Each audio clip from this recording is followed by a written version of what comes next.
Welcome to the BXG podcast, the podcast where pop culture and nerd culture meet at the nexus of the universe and are melded as seamlessly as trains off the rails and relationship issues for superheroes.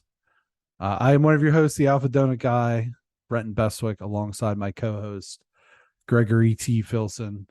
And T is for tenuous.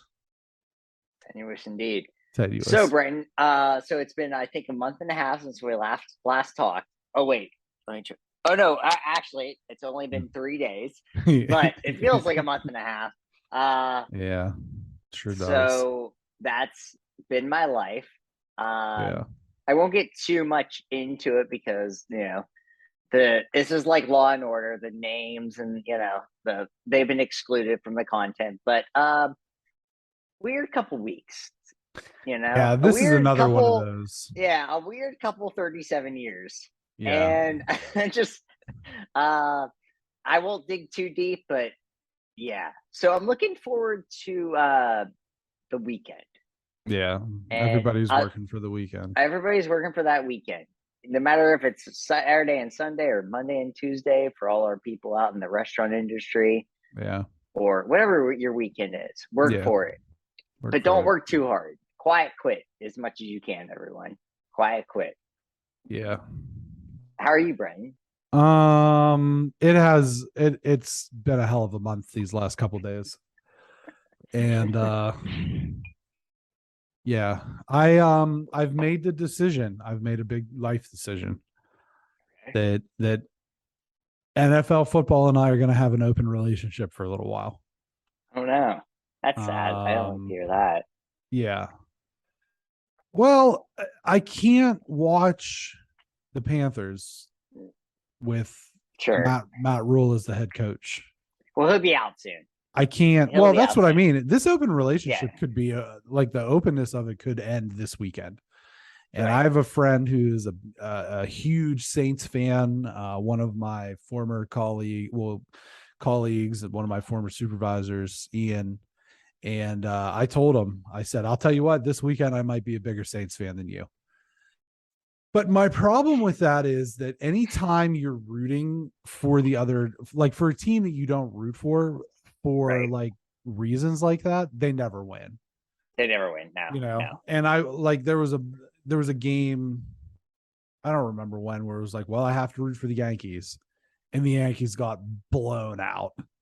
You know, it was probably the Yankees like playing the Red Sox or something. I don't even think it was that. It was just like I think it was like a Central team, where it was like we were chasing somebody down or trying to hold somebody off, and it's like, well, I need the Yankees to win here, and they got beat by like the Twins, like 10-4 or some nonsense. I'll just counter it as like, it's someone who has had a relationship of can't watch the NFL for a lot of my life post working or during work. Yes, because I haven't had post work. That'd be awesome. That's called retirement. Yeah. Can't wait for that. Looking forward to that day. Every day. Some 30, 40 years away. Yeah, death is probably closer. But as someone who couldn't watch NFL for a really long time and then got a little bit of in Alaska, but you're watching it very early, and it's obviously weird and like, and then get away from it and then come back to it. It's like now I have the red zone because I can watch NFL, and I know I'm late on this wagon. I'm not. You just have red zone? Yeah, because I never really had at last other than the 1 year in Alaska, I've always worked Sundays. I thought you had to have Sunday ticket to have red zone. Am I wrong? No, is that a new thing? No, YouTube TV. I have red zone. Okay. So red zone. Okay. So I haven't had red zone ever. I haven't really consistently watched the NFL in years. Other than the 1 year I lived in Alaska, but that's like I said, that was like weird. And I love red zone, and I'm not saying anything new here, but it's amazing. And then the other thing is that it's a year where the Lions, my favorite team, because of Barry Sanders, are fun to watch. Yeah, they're at least frisky. I don't know if they're good. Yeah, we don't know. They play the Vikings this weekend, and the Vikings looked really bad on Monday. But I'm just happy to have a team that I like. And I've always liked the Lions. It's just tough. It's like I had Megatron, and I've had Stafford, and I've had players that are good, but I've never had a team that actually is fun. Right. So that's all I'll give you. And I understand, Brent. I know that feel where you're just like, this is terrible. What is happening? What am I doing with my life? Because like for me, it's an out of market team. So it's like, okay, you either have to have Sunday ticket, or you have to use the internet in not super legal ways, right, to stream these games. And it's like, do I really want to subject my computer to all these potential pop-ups and shit just to watch my team who is fucking terrible? No, I don't. Baker got that dog in him though. I don't hate, like, he's played okay, but from the game that I watched, because they played Cleveland, I was able to watch that week 1. Like, the first half was just non-competitive offensive play calling. Right. It just wasn't. It was, and our OC play caller is McAdoo. And I know this is probably not what people are tuning into this podcast. No, but wait till the newsletter comes out, everyone, because we will have that newsletter. So, but McAdoo's the coordinator, and it's like, you give the ball to Christian McCaffrey, one of the most dynamic weapons in all of football, 4 carries directly up the middle in the first half. It's like, well, what did you expect was going to happen? You know what I mean? You have to get this dude the ball in space. And so I was, oh my God, this is just non-competitive play calling. And then they seem to adjust in the second half. And, the Browns kicker kicked a 58 yarder or whatever, and then they lost on another long field goal this past week, but it was the same thing. It was just non-competitive play calling. And I mean, Daniel Jones, like, my God, he's a career backup. You know what I mean? And they just lose to this guy. And so this week, they're playing Jameis Winston, who has a literal broken back. Right. And if they can't find a way, if they can't find a way to beat the Saints, and Matt Rule is still the head coach come Monday morning, then I'm out. Maybe not permanently, but we're not going to be permanently out. You can never be permanently out. Once you pick your team, like, as much as I'm going to a Dodger game this weekend, but I still get mad about the thing about the Pirates, and I'll go on this just because it's the same thing. It's like, I still hate everything the Pirates do, which means I'm still a fan. Right. You know what I mean? Like, once you stop caring about everything they do, when they put O'Neal Cruz, who I know is hitting 214, and they put him 7th in the lineup, it's like, you have no idea what the fuck you're doing, because he's the best player on that team. I know he's hitting 214, but he's the best player. He's the most essential. I know other players. Brian Hayes is good. There's good players on that team. He's the best player. He's the most electric player. He should be batting leadoff. Holy fucking fuck. What? That body of yours is absurd. Oh, thank you, Adam Levine. What a legend he is. Yeah, but I get that. So we'll move on. We'll go past sports talk. When the newsletter comes out, expect more of that, because I like to write, and it'll be a lot of that. But thank you, Adam Levine. I will say, for that segue, real quick on the Adam Levine thing, just a quick take, is that there was this point where everyone got really mad about him because he cheated on his wife. And then there were other people who were like, well, and she was, the woman he cheated on his wife with was also very much at fault, because she just wouldn't stop. She was just attacking him. Yeah. It's like, I love the happy middle ground. Just stick with the memes. Like, I saw a thing where, like, what a body you have, it's a cup of coffee, or what a body you have, it's like a tub of nachos. Let's do that, because if you are on The Voice, you suck. Like, that's kind of a thing. Like, most people that have been on The Voice kind of suck and are annoying people. So we shouldn't be surprised that Adam Levine is a terrible person. When they played the Super Bowl and he took off his shirt? And it was bad. It was like someone was on one of those old WWE games and just went bananas with the creative player tattoo thing. Yeah, and the other thing I always say about like taking off your shirt is you don't take it off for your shirt if you're skinny. You take off your shirt if you're like jacked. Right. And Adam Levine is he's skinny. He's gangly. He's And that's gangly, how Anthony Kiedis gets away with it at being almost 60, because he's actually pretty cut. He's pretty like jacked for that age. Yeah. Also, it's just like, it's a different thing. But like Adam Levine is like, I'm gangly. I don't take my shirt off during the podcast because it's weird. Thank you. Because it's weird to do that. It's like, you need to be jacked to take your shirt off. And even I'm not a big, like, I see people running without their shirts off, and I'm like, that's just a lead way to skin cancer too. Like, I just want to point that out when you're out on the run. Yeah. So yeah.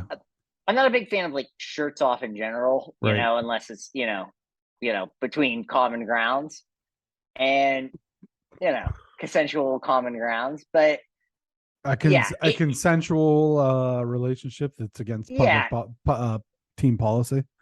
Yeah. So that's my thing. It's weird. Yeah, Adam Levine just giving us content because I'm not like an anti. I like some of the Maroon 5 songs, but like, I've seen Maroon 5 more times than I would care to admit. I would never see Maroon 5 in concert, but you've seen them 3 times in concert. Wow. That's a lot. Yeah. More than bands that I like. What song have you heard the most then of those?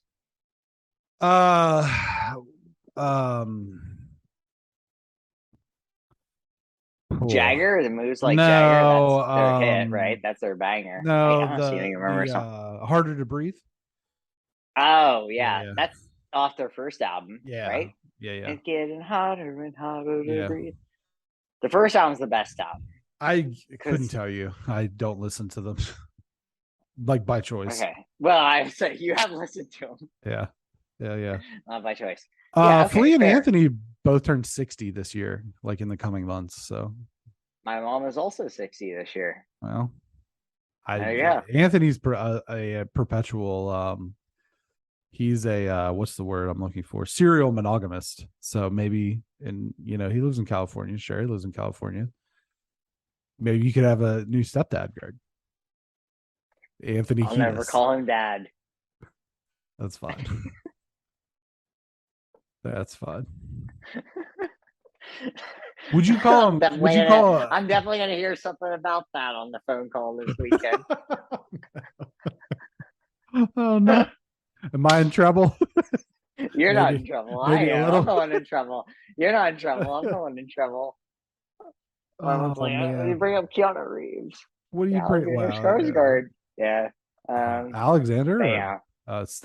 She was a big fan of Alexander Skarsgård. I don't even know which one is he? There's so many. If I describe him, it would just be like he's blonde and handsome. Yeah, but he was the one in the Viking movie that came out this past spring. Oh, the Northman. Mm-hmm. Okay, yeah, he was in Tarzan. True Blood. That's what he's known for. Yeah, Tarzan. My mom loves Tarzan. No. I'm saying he was in True Blood. He was the but he was in Tarzan. Yeah, my mom has told me many times that he is in Big Tarzan. Little Lies. Big Little Lies.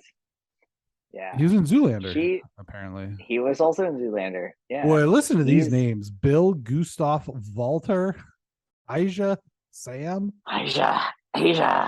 Their mother's name is M-Y.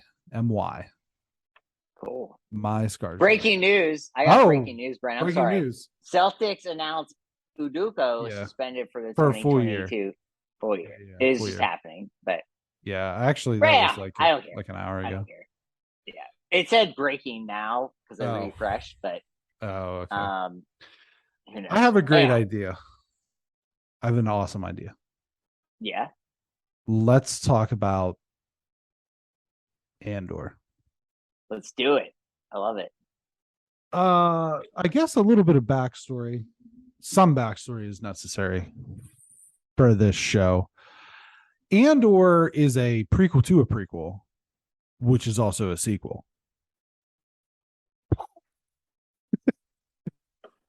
So Andor, Cassian Andor, played by Diego Luna, was a character in the first non-Skywalker saga movie from the Disney Lucasfilm merger, Rogue One. And in that movie, we see him as a very single-minded for the rebellion spy who I genuinely really, really like this character. Yes. Because I think that this is the character who shows, really for the first and kind of the only time on the big screen, some moral grayness. And I know we kind of talked about this. It's been a long time since we did our Star Wars rankings, but we talked about this during that episode. He's willing to kill, backstab, whatever to do his job for the rebellion. And we're supposed to see the rebellion as these are the good guys and the Empire, the bad guys. And that's all there is to it. Is there's good and bad, black and white, whatever. And this character really exemplifies that war can be a dirty thing, and sometimes the ends have to justify the means, and you have to be willing to get the job done. And I really like that. And I've gone on record and said, that I think Rogue One is probably like the third best Star Wars movie. I think it's a little bit better than Jedi. Not as good as A New Hope or Empire, obviously. But Rogue One was a prequel to the original trilogy, but also in some respects a sequel to the prequel trilogy, which makes this show a prequel series to the prequel movie that is also a sequel movie. So there's all that. But we got a smorgasbord here. We did indeed. So episodes 1 through 3, it was like watching a mini movie. Well, it was like watching a movie. It was, yeah. And in the first episode, he's trying to find his sister, and he's probably somewhere he shouldn't be, and some police or investigative people are giving him some shit in this bar, and then they kind of follow him out and shake him down, and he accidentally kills one of them and then very intentionally kills the other. And the subsequent episodes have dealt with him trying to basically cover that up, escape from the trouble that's surrounding that, as the general inspectors, or whatever these crooked, or whatever these they're not the Empire, but they're these cops. I don't really have a great other way of putting it. They're like right. Whatever this planet or systems police forces are kind of like closing in around him, and he has to kind of maneuver around to figure out a way to get out of this situation. And through that, we meet some different characters. We meet Bix, who seems like a little bit of a love interest, played by Adria Arjona. We meet a gentleman of the black market trading sort of situation, who also sort of introduces the concept of the rebellion to Cassian, Luthen Rawl, who's played by Stellan Skarsgård, hence all the Skarsgård references. So much Skarsgård. Yeah.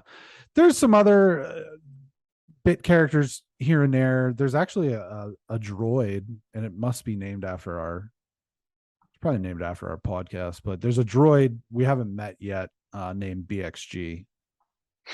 I'm just looking at the IMDb page, and there's literally a droid named BXG, so that's cool. All right. That's awesome. Copyright infringement on the pod.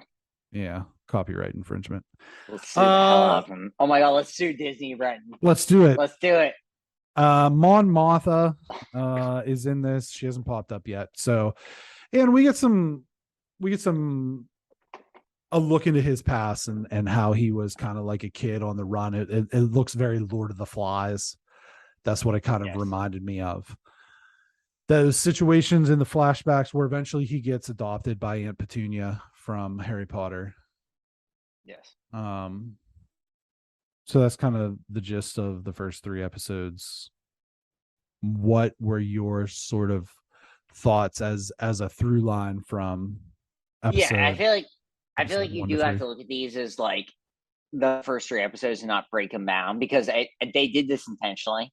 They definitely did this intentionally. It's like, we're releasing 3 in a row.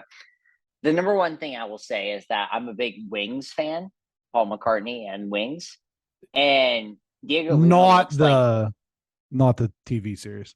I also am a big fan of the TV series, but Hayden Church is from that, but right. Thomas Hayden Church. So Thomas Hayden Church, there we go, Thomas Hayden Church, and I will say that Diego Luna looks like Paul McCartney from that era, and he's a little bit run. Yeah, and he's on the run. So I was like, God damn, you just buy the rights to Band on the Run, because I love Band on the Run, one of my favorite albums of all time. I've mentioned that before on the pod. Yeah. It would be so perfect because he looks like him, and like the way the 3rd episode ends, it's just like, just give it to me. Just give me Wings, which is fine. But okay. So to dive back into what it actually is. So we've talked a lot about different fantasy things, sci-fi fantasy, whatever. And I'm always like a fan of things on the ground. Yeah.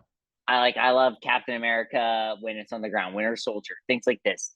This is Star Wars on the ground. Yeah, they use spaceships to kind of go everywhere, but you're not in space a lot. It's not a lot of being in this, in space looking around. This is what I love about this, is it's on the ground, it's gritty, it's dirty. No one can be trusted. And it's almost, and going back to one of our favorite shows, it's like watching The Challenge. It's gritty, it's dirty, you can't trust anyone. You have a favorite, but boy, you're like, is he my favorite? And it's just because it's so gritty, and I love it. Like, is this show super fast paced? Not really. The 3rd episode is really fast paced. I feel like the 3rd episode is kind of, like we said, it's kind of watching a movie. And so the first 2 episodes are building up to the 3rd episode, and there's a lot more action in the 3rd episode, but I didn't mind the build up because it felt like it mattered. And when we talk about other things we've watched on this show, whether it's I keep calling it Game of Thrones, House of Dragon, and then and then Rings of Power.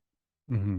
Rings of Power, we feel like we're not getting anything. Like we're at a point where like it doesn't seem like it matters. And that's like, we do talk about that later in this episode with we did pre-record that. Yeah, but that will be in this episode. Yeah. So but I just in that essence of like, do things matter? It's like, yes, we kind of know what happens because we have Rogue One, but we don't really know what happens.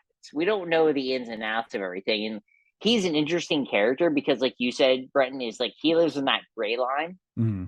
And how many characters in Star Wars history actually live on the gray line?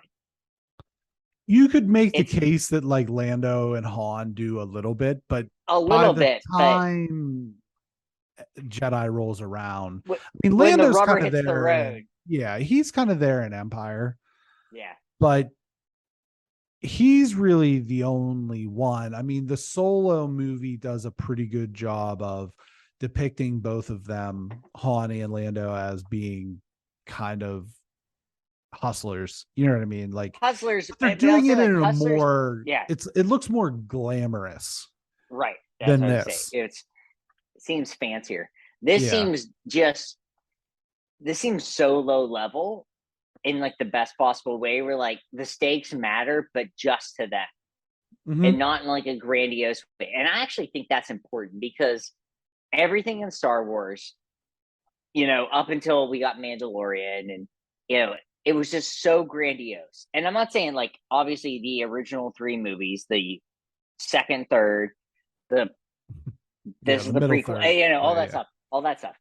So everything always seems so grandiose and so big, and yet this isn't big at all. Like, all these things actually aren't that big, but they're big in this community, and yet they matter going forward. And I think this is really, really important.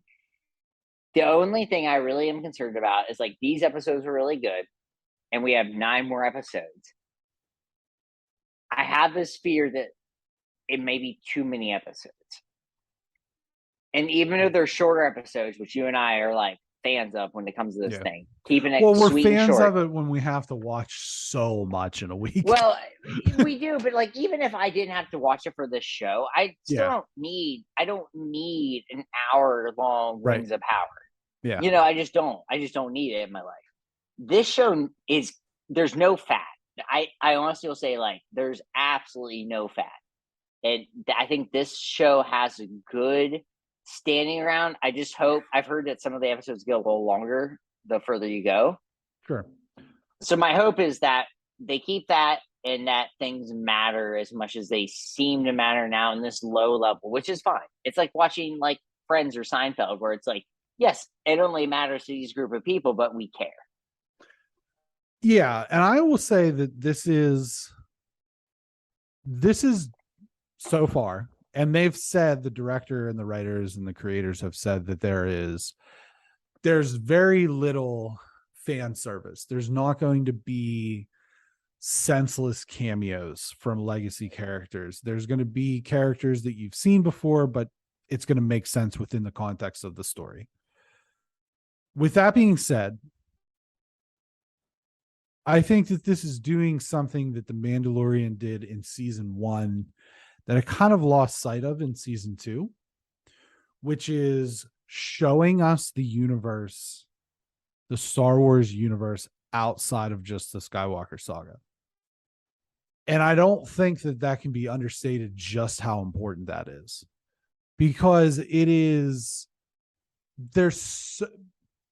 for a quote unquote galaxy far, far away, there's really small universe syndrome, where it's how do these stories revolve around the same core 15 to 20 people from point A to point Z through these 9 movies, plus, Book of Boba Fett and Obi-Wan. And, we liked Obi-Wan, Book of Boba Fett, not as much, but same thing. You have these legacy characters like Luke Skywalker in Book of Boba Fett was like a distraction for the main show. Right. Yeah. And I really liked that. I mean, we both said we really enjoyed the scene where he just cuts through everybody like a hot knife through butter at the end of Mando season 2, but I feel like that should have been it. And if they were gonna set this thing up where, okay, Grogu has to make the choice of whether to go or whether to stay, they should have done it right then and there. Right. Not fold him into the Book of Boba Fett, and now we just like don't know. But I think that it's really important with this show, the same way it was with Rogue One, is that we're telling this story, and this story stands alone without any help from legacy characters, cameos. Okay, we're going to get, 10 minutes of Chewbacca here for whatever reason. And it's just important. I just find this character so fascinating. So fascinating. Yeah. And the fact that we're getting to kind of see how he goes from this guy who's just kind of like scraping by, you know what I mean, to eventually where we see him in Rogue One, where he is this, I don't want to say super spy, but he's a boots on the ground, regular dude. He doesn't use the Force. He doesn't have a lightsaber. He's just a guy. You know what I mean? And he has just like and I think this is what the actor Diego Luna kind of brings to the role, is he just has like a dirtiness about him. And I don't mean that in any kind of bad way. He just looks the part. Well, there's that whole thing where he comes home and he's like, I'm sorry. And it's like, he doesn't even look that bad, but it's just like his mom just thinks, or his aunt thinks he's, sorry, his aunt. It's just like, looks at him weird. And he's like, oh, I'm sorry, I got to wash up. It's like, there's actually nothing wrong with him. It's just that inherent dirtiness about him. Yeah. Yeah. It's great. Say, the other thing is I did a little bit of reading about this, and there's a big difference between this and some of the other shows. They use something called the volume in a lot of these Disney Plus shows. And what that is it's a digital set. It's a digital set which projects detailed backgrounds and lighting against a video wall. So it's not a green screen per se, but it's something that it projects those images and lights as the background. But they actually built real sets for this. And I think, let me pull this up. This is via IGN.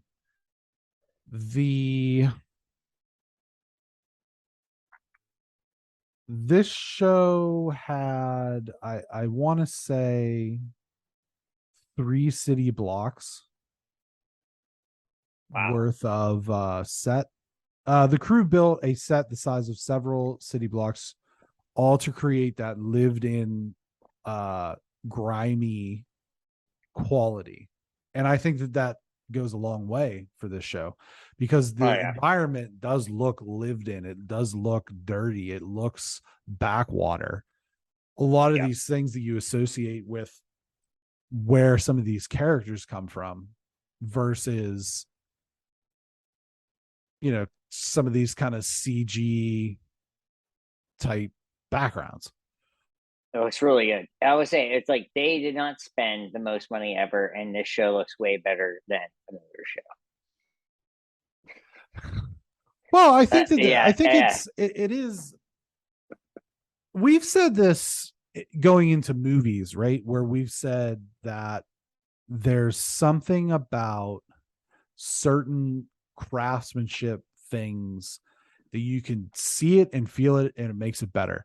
To me, I love Toy Story, right? But there's nothing better than a hand-drawn animation. Sure, like it just has that feel of superior craftsmanship. We love Marvel movies, not so much many of the new ones, but like the Infinity Saga, right? We love those Endgame and Infinity War and Black Panther and Civil War and all these things. And even though we didn't necessarily, I didn't necessarily like Tenet so much, there's something special about the practical effects, right? Where you're making this happen. I will add this, is that the legendary Dolly Parton has said this. It takes a lot of money to look this cheap. And, I love Dolly Parton, everything about her. Legend of everything.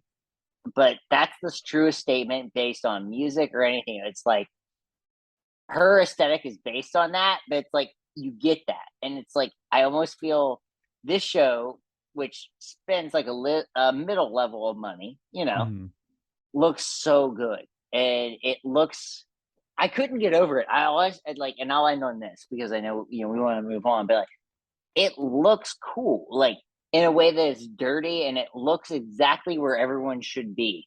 And it doesn't look like it should be anywhere else. It's not spacey. There's not a lot of spacey things. And I think this is what makes this show, I think, believable. I know it sounds weird because we're watching a Star Wars thing, but it looks believable. Like this show could happen on Earth right now with a lot of the things that's going on, and it still seems realistic. And I think that's part of the thing, like, that makes it so watchable. I'm excited to see what happens. I know that other people, I know there's a lot of like, I've read commentary about like, no one's actually seen all 12 episodes. I did see that Alan Sepinwall from the New York Times, like completely shitting on this show. I don't think anyone's received all 12 episodes. So I just like, what was the commentary? I don't understand. Like he just said it just seemed like a long movie that made no sense. And it's like, but I don't, from what I understand, is that no one has received all 12 episodes. So he's just projecting. I think reviewers at most, which is where we're striving to be, had received the first 4. So based on everything I've read, and I've read a lot too, Ren, is that everyone loves this. Like, it's the doing second very best, well. It has the second best Rotten Tomatoes score for a debut since season 1 of Mandalorian. It's blowing everything else. It doesn't have like Grogu. It doesn't have a cute little guy. There's no cute little guy in this. So Yeah. Well, and I think that Diego Luna's kind of cute little guy. I'll give him that. He's a cute little guy. Okay. Yeah. I just turning you off. I forget. Yeah. I forgot. I just had it up, and you just annihilated my brain. I'm sorry. It's right there. It's okay. Annihilate takes. Anti Skip Bayless and just annihilate. 91. Takes. It's a 91 on Metacritic right now. Or I'm sorry, on RT with 81 audience. But 312 critical at a 91, and that is not anything really to sneeze at. No, that's good. Conversely, She-Hulk's in an 87 critical. Okay. 38 audience. I don't. Greg Way. Months or days ago. She-Hulk episode 6. What are we 6? On? Yeah. 5? Yep. 6. Episode 6. Yep. Just Jen, attorney at law. Just Jen. Sounds like a perfume. Just Jen. Does. She's invited to be a bridesmaid at a high school friend's wedding, who gets upset when she arrives as She-Hulk and asks her not to be She-Hulk throughout the whole time, and then kind of treats her as a second-class citizen, asks her to clean up, those sort of things, help out the wait staff, so on and so forth. She meets a guy, Josh. They seem to have a good vibe, but she has to walk down the aisle with Jonathan, who was a really ugly-looking, like, rat terrier. Yeah, is this a Bravo show? I forgot. Oh God. Titania somehow is also at this wedding. Also that, yeah. And and they have a little tussle there. And then the B storyline, very little. Then the B storyline is that the other lawyers back at the ranch have to defend Mr. Immortal from his 8 ex-spouses who he faked his death. Yes. And then that ends up being sort of some comedic fodder as well. Right. Episode 6. She-Hulk. Episode 6. Attorney at law. Okay, so I'll start with the B fodder. That was dumb. I actually hated it a lot. It was just one of those things where I'm watching it, and I'm actually watching this on the TV because I watched Andor on my phone at school. And so you would have rather watched that on the TV, I feel like. Yeah, well, Andor, I was watching it with my AirPods Pro. So Andor on your AirPods Pro is actually awesome because you can actually, things are forward and backwards listening to it. I'm not trying to clout it. I'm just saying it sounded awesome. I actually think I probably would have enjoyed it more the way I did it. And that's She-Hulk on the big screen. I wish it was just the wedding. I honestly just wish it was the wedding. I think that was fine and cute and whatever it is. The side story was not needed. It's Mr. Immortal, which is a character, but I don't care about. He's a real character and he just doesn't die. And we're talking about his wives, and their wives' stories are dumb. There's not really any backstory with that, so I thought that was dumb. The wedding thing was okay to me, but this was, to me, the ultimate case of we have to make so-and-so episodes, and we just need to write one. And that's all it is. It's a high school friend. We have a wedding. Wedding episodes, people generally like wedding episodes, wedding movies, whatever. If a wedding is a part of something, we generally like this, so we just need to do it. And I'll be honest, this, then it's usually a little rough. It just did nothing. It wasn't to me, it didn't make me hate anything, but it just made me like anything. It was just well, that happened. I feel like this show happened, and I feel bad because I felt this show was going to be really cool. Don't feel bad, Greg. Let your emotions be your emotions. Well, let my emotions be my emotions. I thought the show was going to be cool. I thought the show was going to be cool and be I hate the term, but woke. But in a cool woke way. Well, I think that and we I die. do And think that I we know get that at the end. we do get that at the end. Yeah. But like for the most part, there's a lot of the show trying to do one thing or the other. And it's like I know you lose a year every time you say that word, the W word. So like I don't want to say it too many times. But like you do use a year of your life every time you say it. And so like the show what if you're really using it tries in the context of like this morning I woke up at? That's different. Okay. It's different. It's Just all so in I the know. context of the definition. All right. I just want to know the rules. How many times do you actually say that to you? Like, today I woke up. That'd be weird. Like, if you actually told someone how many times you woke up. It's like a reference point for me because people that I work with are like, "Oh my god, I'm so hot. I'm so tired." I'm like, Oh well, yeah, sure. I go to sleep at midnight and I woke up at the ass crack of dawn. Yeah, that's the same. I mean, like I woke up at 5:15 this morning. Why'd you wake up? So I got to run because otherwise I'll have a terrible anxiety and I'll kill everyone in sight. And the problem is this is all children. So it's hyperbole. It's hyperbole. Yeah, it's hyperbole. But yeah. So I know there was wokeness at this. God damn it! Let's talk about that. I'm down. No, so just like let's talk about the end, maybe. I think the ending, and this is where I think things might kind of pick up. Yeah, I think so. For this show, they find a website. I forget what it was called. I don't remember, but they did find a website. Yeah, they find a website, and it's like a lot of like death threats and pretty gnarly stuff directed at She-Hulk. There's one that says "Super." Thank you for that. Sorry. It's gonna be the thumbnail. Sorry. At least I have a thumbnail for this now. Good, there you go. Perfect.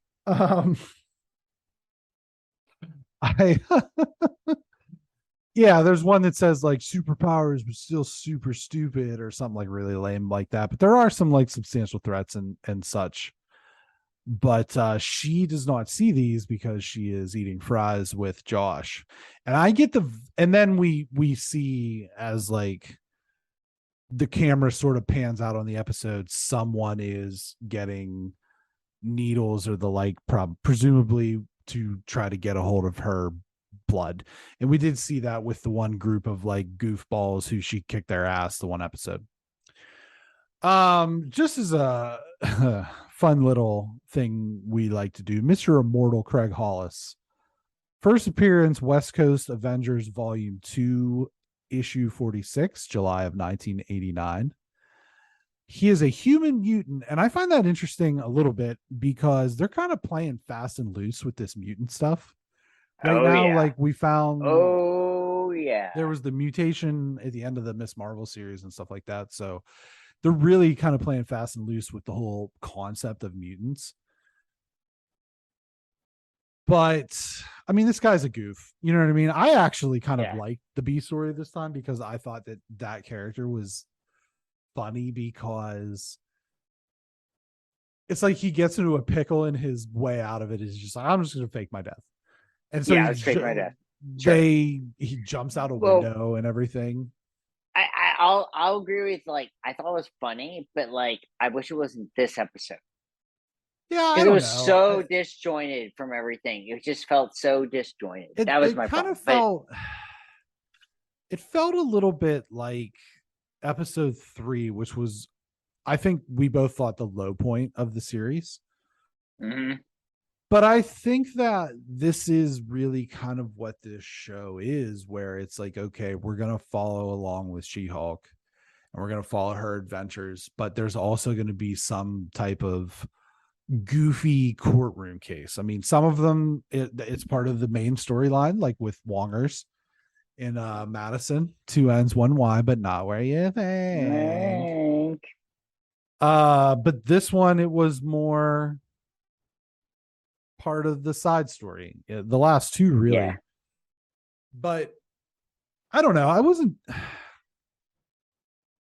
super down on this episode. It's like a solid 75%, like exactly 75%. C. I was gonna give it a 6.5. Okay. Yeah. But not that we rate episode by episode. No, yeah, no. but I was gonna 6.5 because I was so, I don't know, like, but I also understand, like, going forward, I actually do think going forward, I do think it's gonna be better. I really do think it's gonna be really solid content going forward. Well, I don't know about that. I don't know about, like, by definition, what is solid. I think it will accomplish what it set out to do. Part of me is starting to be like, okay, people need to adjust their expectations for these shows a little bit. Sure, because they can't be what we got. They're not going to be Infinity Saga movies. No, they're going to be. I think the biggest problem is that we got WandaVision. Yeah, WandaVision was great. And that was the first thing that we got, and that was so good. Set expectations pretty high, right? And I actually think that was a problem for them. Is that was very, very good. I think most people thought that was Emmy nominated. It was Emmy nominated, and like you and I are like, she should have been nominated for. Well, she was nominated. They both were. Won. We both thought that she should have won. Well, I think Vegas had Paul Bettany as the favorite to win. The favorite. It's like that's one of those things where it's like that show was so good, and then it's only been down from there, honestly. So I mean, we liked Hawkeye. We did Hawkeye. Yeah, Hawkeye was like a little bump, but up, and I will say that there's good parts of this, but it just doesn't feel like they know exactly what they want to do, and it's a little sketchy. But Hawkeye is good. Yeah, I'm just checking real quick. Hawkeye was a 92 and a 90. Sure, it's really good. Critical, 90. Really good. Yeah, Hawkeye was really good. I'm just checking some RT scores here. 92 critical, 90 fan. Loki, 92 critical, 90 fan. Loki it's so weird because you and I were like, we didn't. You really were lower than that, and I was not that high on it. So WandaVision 91 critical, 88 critical or fan score, and then Miss Marvel, it baffles me. It's the highest. No, that doesn't make any sense. It's 97. It's a 97 critical. Yeah, it makes sense. No, it's not good. And it just isn't. It just isn't. I'm sorry, everyone. It's not 80. Good. Like compared to everything else. Score. 80 audience, 97. 97 critical. 97 critical. No. They're wrong, and they're just wrong on that one. That's just wrong. They're just wrong. Yep. What was the other one? Let's see. Falcon and the Winter Soldier was 84, 83. And that seems about right. I mean, like, it's good, but it's not great. Maybe a little high. Moon Knight was an 86 and a 90. I think that's a little Moon Knight low. should be 90. It should be that. Moon Knight's very good. Yeah, Moon Knight's significantly better than Miss Marvel. Significantly better. And Moon Knight is Moon Knight's it's better than Loki, it's better than Falcon. It's up there. It's the only show that beats is WandaVision. I think WandaVision's better. I think it's WandaVision, Moon Knight, Hawkeye. Moon Knight, and then Hawkeye. I think it's where we're at. For me personally. And we're here for the House of Dragon episode 5. Yeah. 5. Yeah. Yep. Thank you, Breton, for introducing me. Just the slow-mo in these shows is killing me. Cool, man. Not so much this one, but there was a little in this one that got me laughing out loud hard because it was so serious when they did it. And the other show we'll talk about, but when we talk about it, when we talk about it. So, Lord of the Rings. Do you want to do a quick recap or? Yeah, have you do the quick recap because I was gonna say, why don't you tell people what happened and then we'll get into it. I don't really remember. I watched it last night. I just watched it today. That's a good sign for the show. No, I'm just. I'm kind of messing. I think this was it was a better show than. It was a better episode than last week. I will say that. Rhaenyra and the king sail to Driftmark to make the proposal for Serlena Valaria and the princess to be wed. This is accepted. However, Rhaenyra poses the proposal to the young knight that they'll do their duties politically, but will then basically have their own private arrangements. For she is very much in rut with Sir Criston Cole, and Lena Valaria is a bit of a dandy. He's got himself a young man that he is interested in. And that's his business, and that's fine. They gather for a wedding feast, for what is to be a feast and a week of tourneys and games and so on and so forth, followed by the grand wedding. But in the meantime,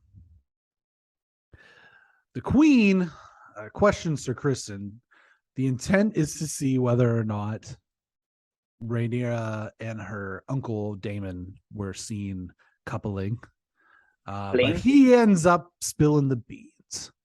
He does, indeed. And as a matter of fact, bushes, baked beans everywhere. Yeah. And the wedding goes a bit, or not the wedding, but the wedding feast, the engagement feast, I suppose you could call it, goes a little bit awry when Lena Valarian's lover kind of says, "Hey, I know what's going on between you and the princess, and let's just keep these affairs private." And then Sir Criston turns the side of his face into a pound and a half of tenderized beef. Sir Daemon's back, and he's stirring things up as he does, but it looks as though this is just, all joking aside, this is on like a razor's edge right now. And I think that we're going to see that unfold a little bit more in the next episode, where it moves much further into the future and we see the new actresses take over for Rhaenyra and Alicent Hightower. We got a glimpse of that in the preview, but overall, what did you think about this particular episode? Like you said, it was better than last week. Last week's episode was just weird and had a lot of it just wasn't great. This felt to me more of like the traditional Game of Thrones-ish thing of the setup where you said like you're pushed almost to the edge of the cliff. Yeah. And like someone gets their face smashed in, stuff like that. There's obviously the relationship between the men, and then we have the wedding feast, and it's a good time. And just like Game of Thrones, when there's a really good time, and it's a wedding bad's happening, and it's a wedding. You're like, and you're like, the whole time I'm watching this, I'm like laughing because I'm like something's going awry very quickly, and then it did. I thought it was. I will say I like this episode just fine. There were some moments that just threw me a little bit. And I'll say this is a yacht behind me. Boat themes. The boat scene was unnecessary to me on many ways, where it was like a quarter of the way through the episode. It also looked really bad. Was it when they were arriving and the king was vomiting? Okay. Yes. I did not enjoy that scene. I thought it was just like every time, and I know that their episodes aren't actually an hour and 12 minutes. Right. But when you see that and you're like, well, what could they do if an editor existed in this world? That's a scene where you take that out and you don't have it look bad, because this show doesn't have the budget of the other show. Right. But yet it still is a show that people hold, the prestige television, and that just looks so bad and it was so unnecessary. And I thought that it was like overwritten, but also underwritten in the sense of like everybody was talking, but like nothing was actually being said. And so it was just this weird build up to nothing.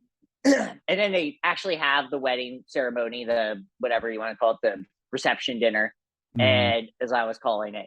And then something did happen. This was not an episode where nothing happened. It was just the boat scene was like this nothing happened thing. And that's the thing that I know I say that, but I'm usually right because writers, and I'll get into it more there. But this episode felt like this is driving us in a certain direction. I will say that we know where we're going now, and that's good. I think that's a positive for this. Seeing a bloodbath, a semi bloodbath, is always fun too on this show. I thought that this was a lot better. One of the things that I failed to mention in the recap was the ongoing thing of the king's deteriorating health, and the fact that they just went ahead and married them like right after the hall was cleared. The dude's blood was still fresh on the ground. I mean, they're just like, okay, we're not fucking around with this. Well, they paid for the place. Yeah. Well, yeah, right.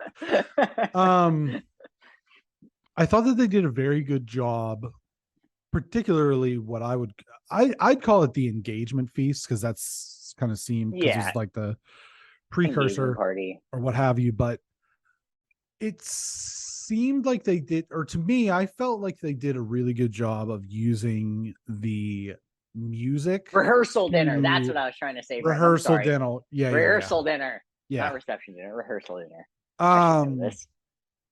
They did a really good job of using the music of the event to kind of build the tension. Yes. Oh yeah. I thought that they did throughout the episode. They did a really good job of using the score to kind of convey different things. But I thought the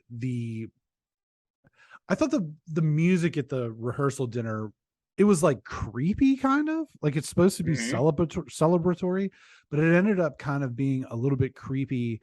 And you can kind of see in real time all the chess pieces moving across the board. She's wearing the color of Lady Allison is wearing the color of her house, that the tower of the High Tower house in Old Town shines green when they're ready to go to war, and she's got the green dress on. And the Damon kind of like being the creepy uncle. Why does he have to be such a creepy uncle? Like, this is straight up like Megan's Law shit. You know what I mean? Oh, it's yeah. just so it makes me Netflix so thing ready to happen. Yeah. It just makes me super uncomfortable. It is, I guess, we saw incestuous acts during the original Game of Thrones series, specifically with Cersei and Jaime Lannister, but this just seems so much more like gross. Yeah, like dirty. It's gross. Like it's just, and I think that's it's just like icky. Yeah. Yeah, it's supposed to be icky. It's supposed to be like, this is bad, and like this is how they used to do things back in the day, and yeah, you know. But R.I.P. Queen. Anyway, yeah, I thought that this episode was much better. It was still really talky. It was still very much super talky, setting things up, but I think you can just feel the tension of where this is going. But unfortunately, this is episode 5 of 8 of 8, I believe. Yeah. House of episodes.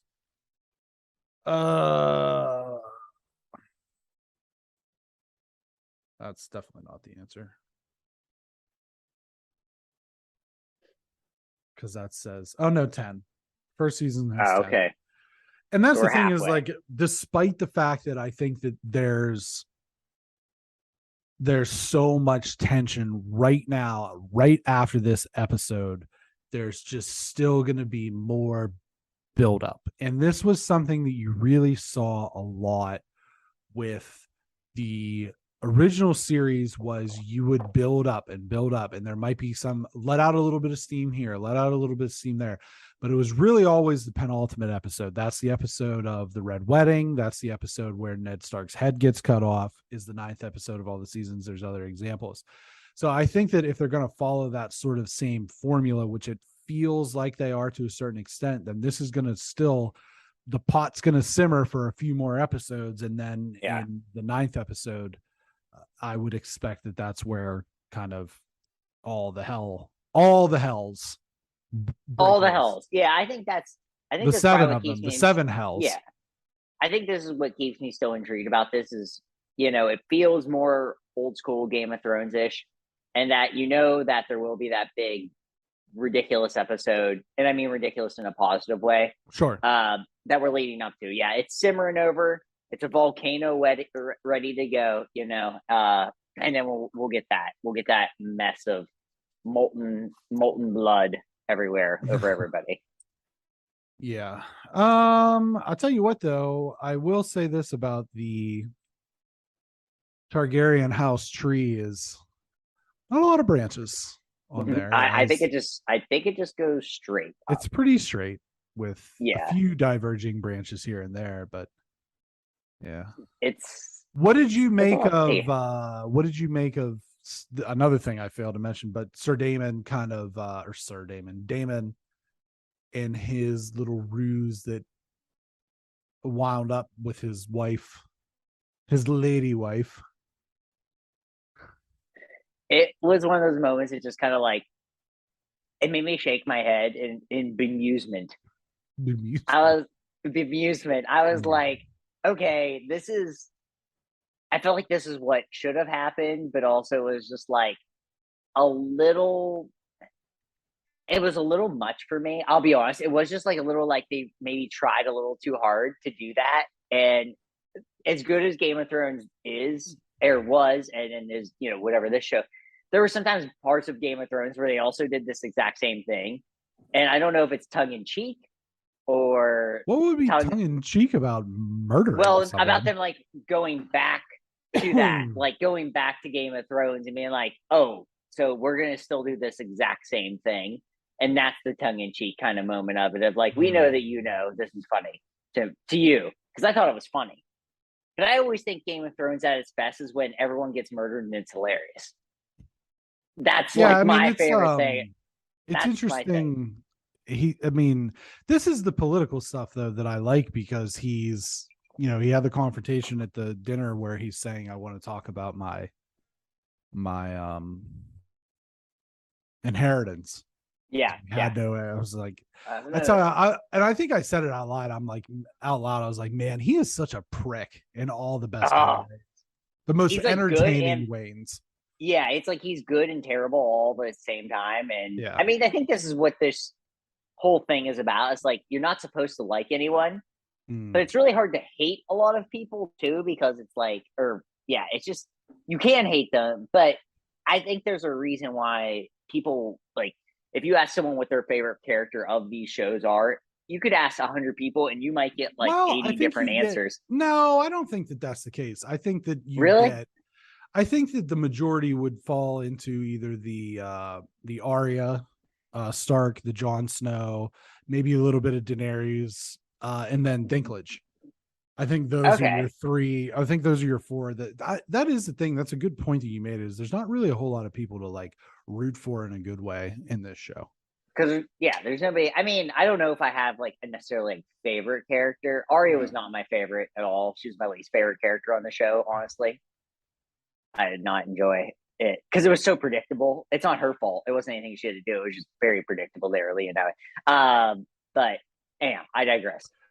This show has no likable people, which I like. There's not a single character I like on this show, and I think that's a good thing. So, looking forward to episode 6. Oh yeah, I think this show has a good amount of potential. Yep. The Ring of Power. The ring. Rings plural. The rings. It's every power, fucking multiple week. Rings. Yeah. Yep. Rings of Power. And this episode occurred. It happened Friday, and we are here to talk about it and give our review of this episode. We are indeed. And some things happened in it. And okay. And other things didn't happen, as it were. Let's try to see here. I guess the main things that happened were that Galadriel was able to convince the Queen Regent to join her cause, primarily due to a vision from the Sauron stone. Saruman stone. How did he get his fingers like that? I could never understand. He was a marionette. Lineman. Oh, he was an offensive lineman for a while. So you break your fingers in various ways. Yeah, that's part of like it's not fan fiction, but it's an off series from Tolkien that we don't know about. Yeah, right. Lords of the Gridiron. I feel like that's a Sports Illustrated like movie, like home movie. I hope so. Yeah. I had Football Follies. Do you remember this? Like, there was Football Follies. Oh yeah. I watched obsessively Super Bowl Sunday, the history of the Super Bowl. But it was only up to like the 85 Bears or something. Oh yeah, back when men played football.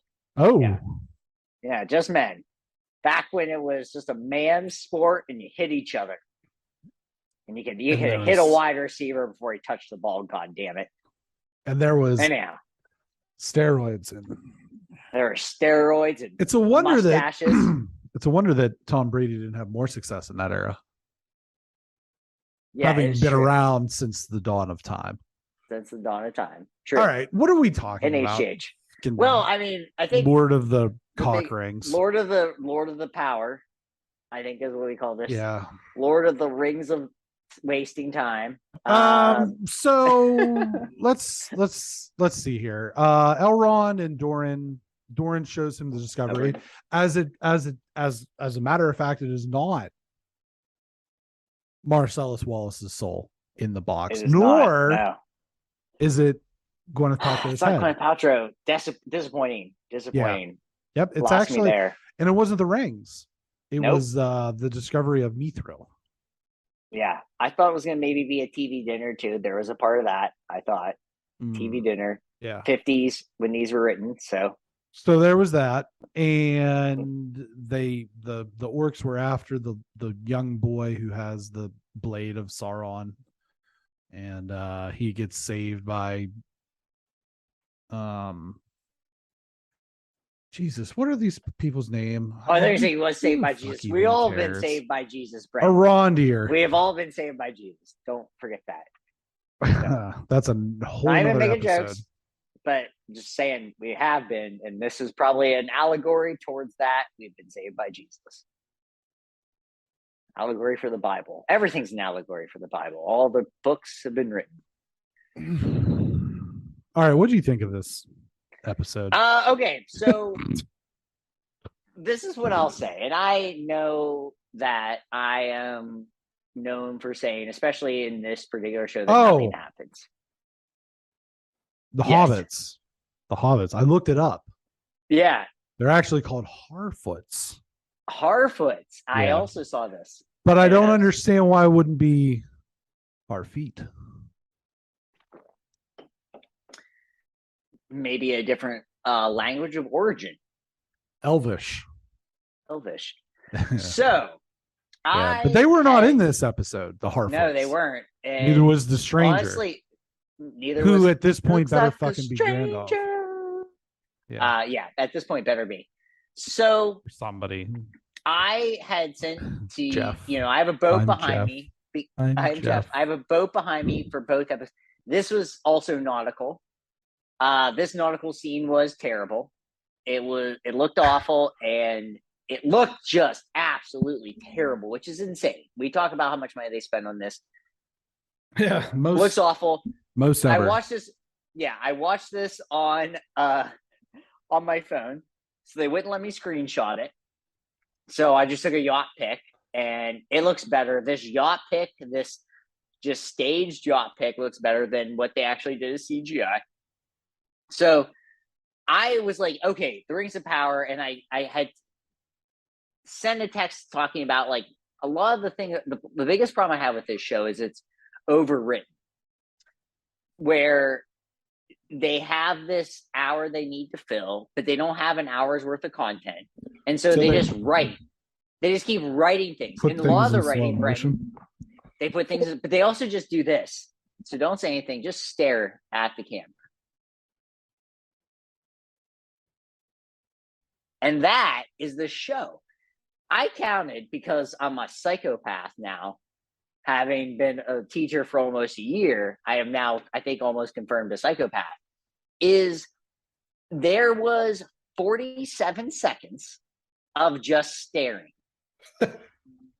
No dialogue, just staring. And I could be off. It could have been longer. It's no way it's shorter. It's at least 47 seconds of staring. So that means someone got paid to put in the script, stare off into the wonder, stare off, whatever. And this is where this show's at now. I don't know where this is going. And then I did this, as I typed in Rings of Power writing. First article I got, and I will notate this, is from Forbes. It's from Eric Kahn, Eric with a K, Kane with a K, and he's the senior contributor. He writes about video games, entertainment, and culture. So you bet your ass I'm going to invite him on this show, because we're going to, hopefully he'll get on. He may. That'd be sick for us and sick for him. Be probably sicker for him.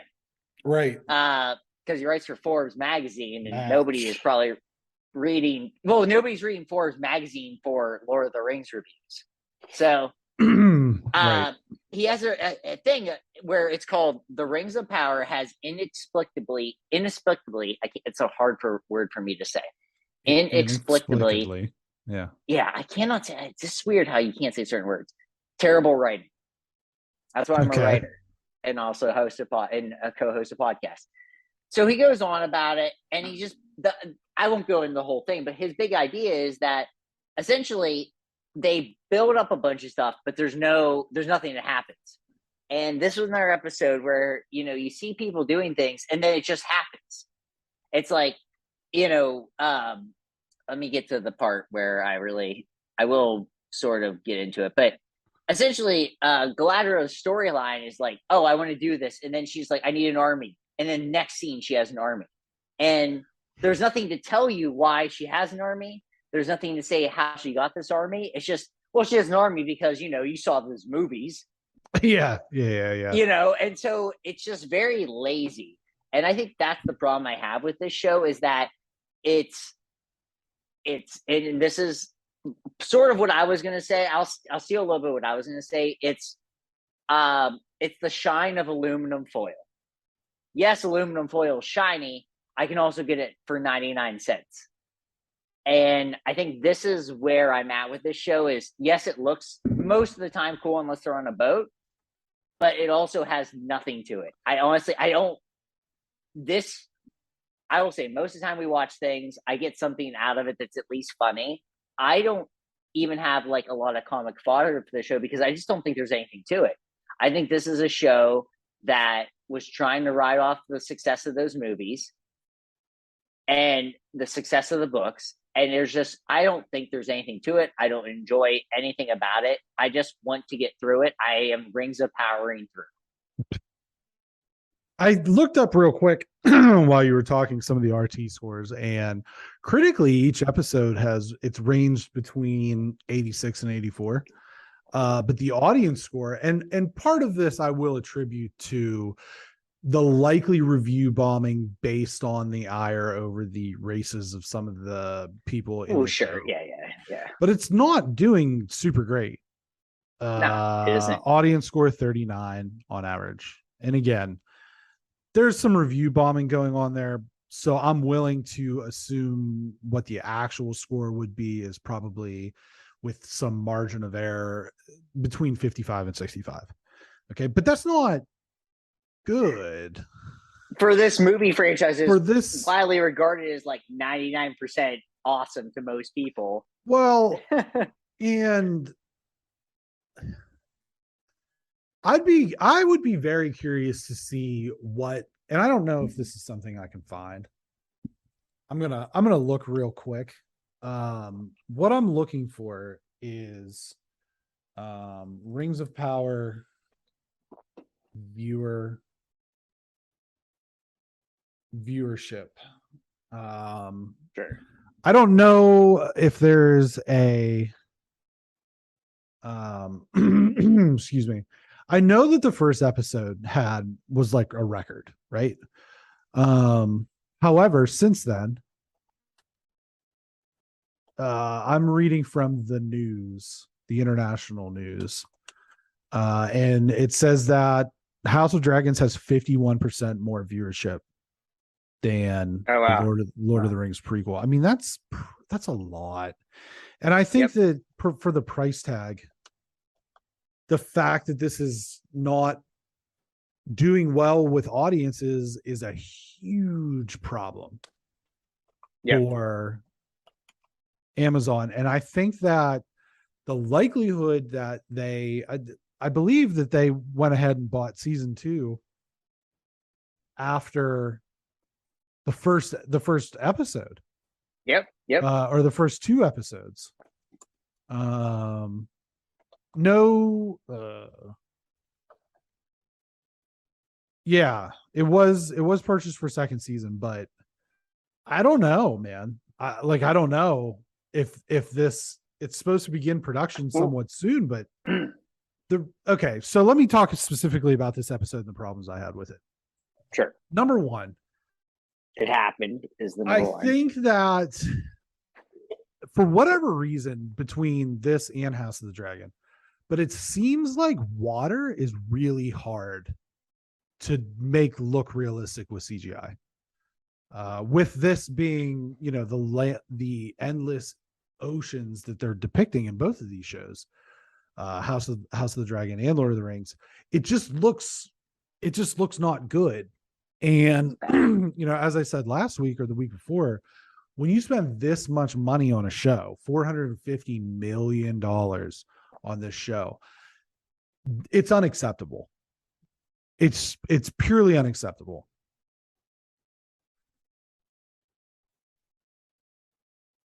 The next major fundamental problem I had with this episode was the scene in which Arondir was saving the boy and running out of the woods into the field where there was light.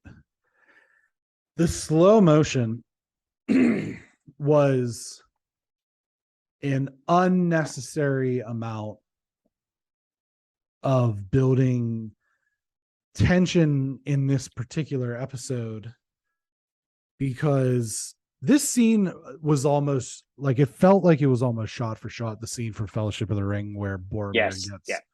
And I actually was thinking to myself as I was watching it, I said, if he gets shot and goes the same way Boromir did, then what are these writers being paid for?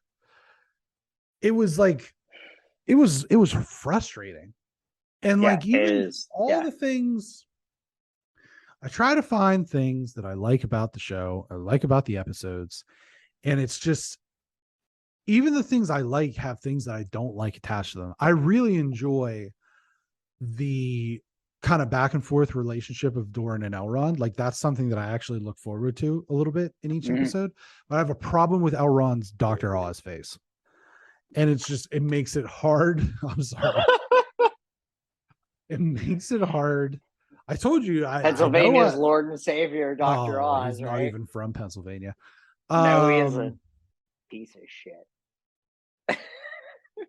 Neither here nor there, but that's what he looks like to me. That's what I think on our first episode review, I said this. I know this guy's face, but I can't place it. And oh my God, Brent! Now that's all I'm going to think about. I can't unsee it. Nope, I can't unsee it now either. Oop. So that just kind of ruins that story arc for me. I just don't like. As you said, also a boring story arc. So I like it though. I like the elf dwarf relationship. It's interesting to me. That's just my problem. Is there's no stakes because we know what happens. No stakes, right. We know what happens, and it's different from House of Dragons because we know where it eventually gets, but we don't know how it gets there. We know how it gets here. We know how it gets from this age and the story they're telling. They kill Isildur, who's in this as a young pup, and he hacks the ring off of Sauron's hand, and then it transfers and passes through and through and through until Bilbo. We already know this. Yeah. It would have been far more interesting if they could have figured out a way to tell a story in this world that had nothing to do with the overarching. Yeah. And then, then you ask yourself, is it Lord of the Rings? It's like, well, maybe the answer is that we just don't need more Lord of the Rings. You know what I mean? Like, if you're not going to do this, the problem is that this show is having a very difficult time, to me, justifying its existence, certainly justifying its price tag. Whereas I will say that the difficult task that this has is an uphill battle against House of Dragon, because within 2 episodes, House of Dragon has justified its existence. This is good. Yep. Oh yeah. Yep. It's good. It's interesting, and it's fairly original. There's some catches here or there, or some hallmarks or some Easter eggs, or, oh, I've seen that dagger before, but it's not to the same. Like, this relies so heavily on the viewer having some basic knowledge of the world. And I don't think that it's just, I struggle with this show. I really enjoy Lord of the Rings. The movies. Me too. I really enjoy. I enjoy the books. I didn't love the Hobbit movies as much, but I didn't hate them.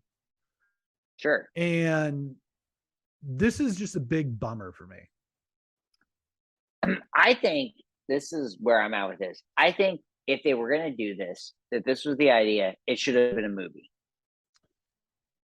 And because there's too much going on, and I think they could have just compact. I honestly think they could have, because for literally, Brenton, 45 minutes, there's not a lot happening.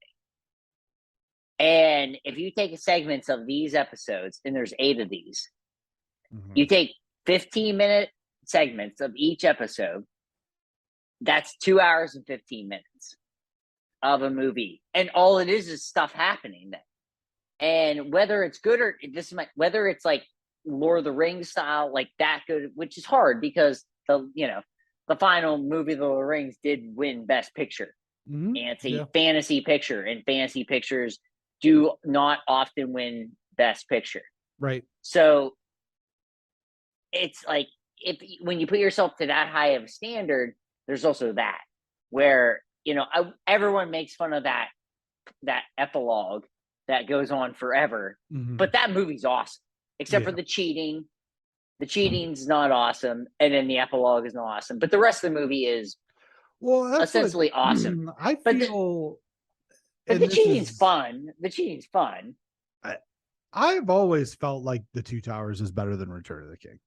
Well, Two Towers is the best movie of those, but I'm just saying that I'm basing it off of the Two Towers is the best of those. I've also heard, I've never read the books. I'm sorry, everyone. I've heard Two Towers is the best book.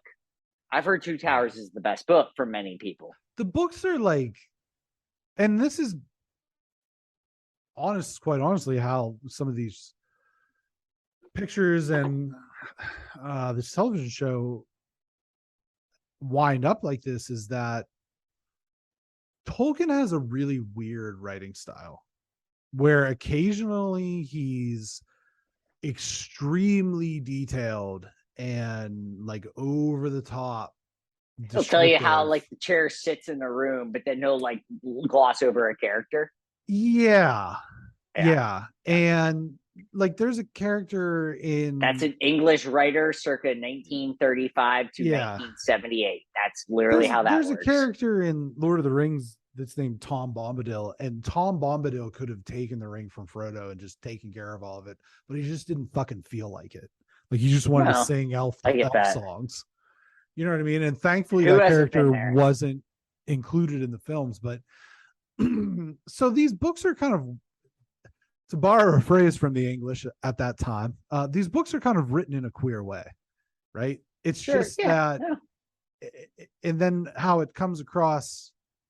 I think here's what I think the real issue is here, is that this is missing the watchful eye and careful hand of Peter Jackson. Whereas I think with the movies, he did a tremendous job of sifting through and saying, okay, we don't need Tom Bombadil because that's weird and kind of doesn't make sense. So we're just going to cut that. And whereas I think that he did a good job of balancing humor and action and the tender moments and all of that. This is just, there's no reason for this show to be so goddamn serious.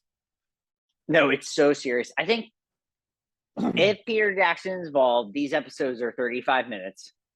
Oh no, they're somehow 135 minutes. No, what I mean, they're episodes though. He would understand the craft.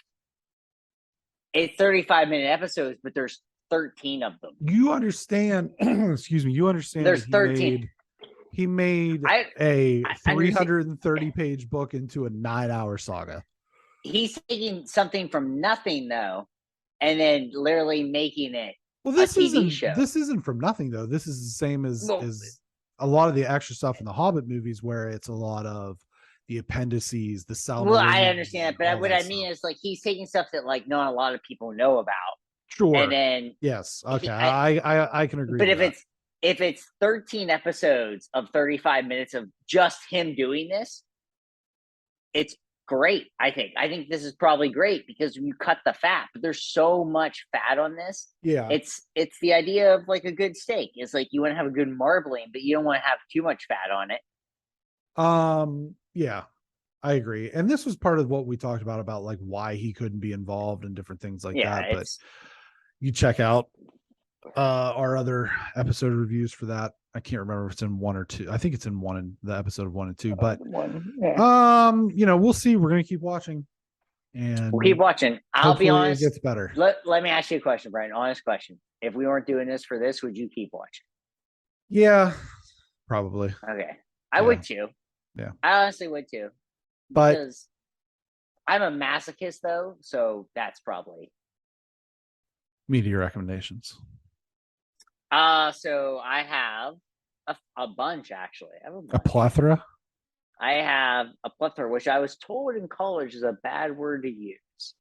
Oh yeah, by someone that's never won an award, and I won't name his name, so whatever. What? I've never won an award. Yeah, none of us, but you never told me plethora is a bad word, Brenton. Oh, I think it's a great word. It's a great word. The number one thing I will say is Bake Off is back, baby! Bake Off, probably the best show ever. Probably the best show ever. It's so good. There's so many good contestants this year. Great. I love it. Abbott Elementary is back. Also one of my favorite shows. Have you watched Abbott Elementary, Brenton? Never even heard of it.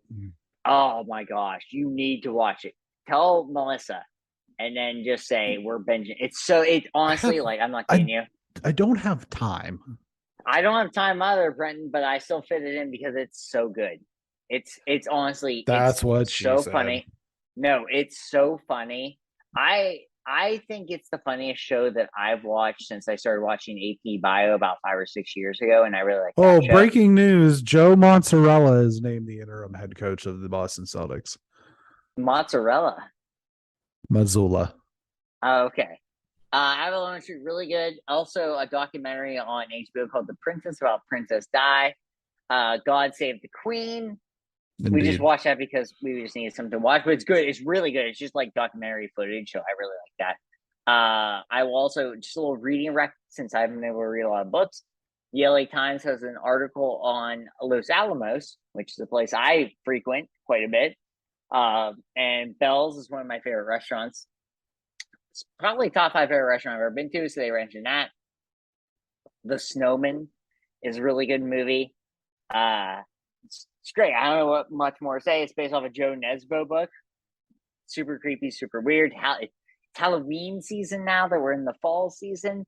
The Chef's Table pizza is hilarious because it's all people are like, I want to make pizza, but guess what? I hate pizza. They're like, you know what I never liked was pepperoni pizza. Or you know what I never liked was margarita pizza. They're like, let me put, and I know that I put weird shit on pizza, Brent. I know that you have mentioned this to me before. But you know what I also love? And I also do a lot is pepperoni and cheese pizza. And these people are like, no, this is bad. So the show is still really good, but it also cracks me up. I will recommend that. New music that just came out tonight. Tyler Childers and his album Bottles and Bibles, very good. Country, but like good country. I feel like I hate saying good country because, like, you know what you're going to. And then just, you know what? College football and NFL are still entertaining. I love it. I'm just so happy to have weekends off and watch this stuff. So, Brenton, what about you? I don't recommend watching NFL football for personal reasons. But Survivor and The Amazing Race are back. Yeah. So I'm obviously on those trains. That's kind of it. So okay. I will watch it. I will watch it. Yeah. I mean, whether we talk about it, here and there. Yeah. The BSG podcast publishes every Friday morning at 9 a.m. Eastern Standard Time, 6 a.m. Pacific, 4 a.m. Hawaiian. Aloha. On podcast services around the globe, Spotify, Amazon, Google, Apple, etc. You can find us on social media at BXG Podcast for Twitter and Instagram, our YouTube channel, BXG Podcast, Facebook.com/BXG Podcast. Tell your friends, tell your families, tell your mothers about the unmistakable essence of the BXG Podcast. Take care and thanks for watching and listening. Bye-bye.